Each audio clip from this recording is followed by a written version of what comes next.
안녕하세요, 진목TV입니다. 성경을 꼼꼼히 읽어보면 유다가 어떻게 죽었는지, 누가 피밭을 샀는지에 대해 같은 사건을 다르게 전하는 두 개의 이야기가 존재한다는 것을 발견합니다. 그리고 이런 의문이 듭니다. 성경은 왜 한 가지 사건을 서로 다르게 말할까? 이번 영상에서는 이 질문에 대해 차근차근 짚어보겠습니다.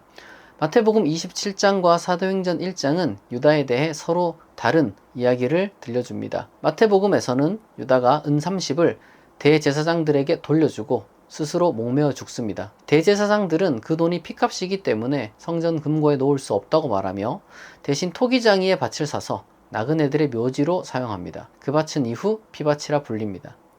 그러나 사도행전에서의 이야기는 다릅니다. 유다가 불의의 삭스로 밭을 샀다고 되어 있습니다. 그리고 유다는 사고가 나서 그 밭에서 몸이 거꾸로 떨어져 이 배가 터지고 이 창자가 흘러나오는 처참한 방식으로 죽습니다.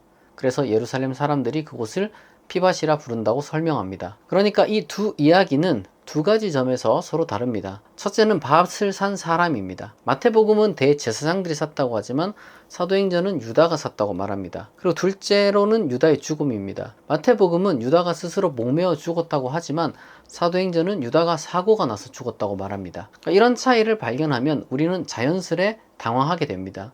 그리고 이런 의문이 듭니다.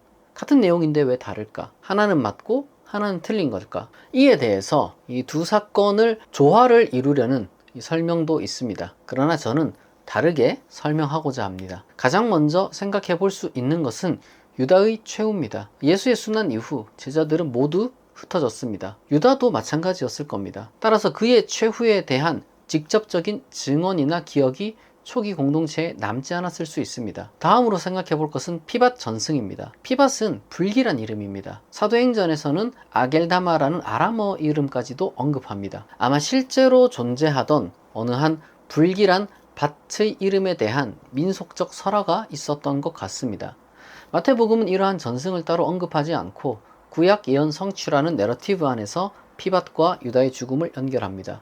반면 사도행전 저자는 그 지명에 대한 기억도 있었고 이를 유다의 최후와 연결해 훨씬 구체적인 이야기로 구성한 것으로 보입니다. 사도행전은 신약 문서들 가운데 비교적 늦게 쓰인 문헌에 속하기 때문에 마태복음 전승을 알면서도 유다에 대한 또 다른 해석을 제시한 이유가 바로 이런 것에 있지 않나, 그렇게 저는 추론합니다.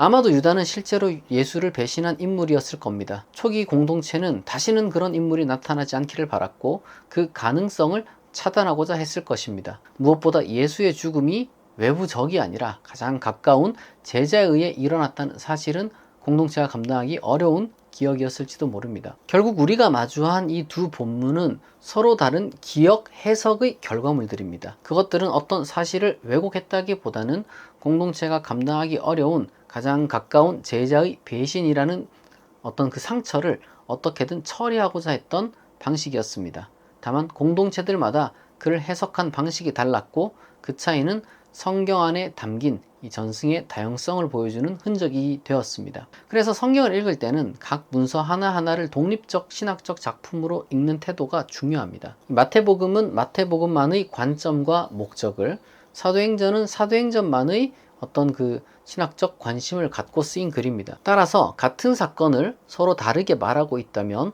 그 두 이야기를 억지로 하나로 합치려 하기보다는 이 각각이 말하고자 하는 신학적 메시지와 그리고 문학적 장치를 이해하려는 노력이 필요합니다. 그렇게 읽을 때 우리는 훨씬 더 성경의 깊고 풍성한 메시지를 발견하게 됩니다. 이 영상이 도움이 되었기를 바랍니다. 시청해 주셔서 감사합니다.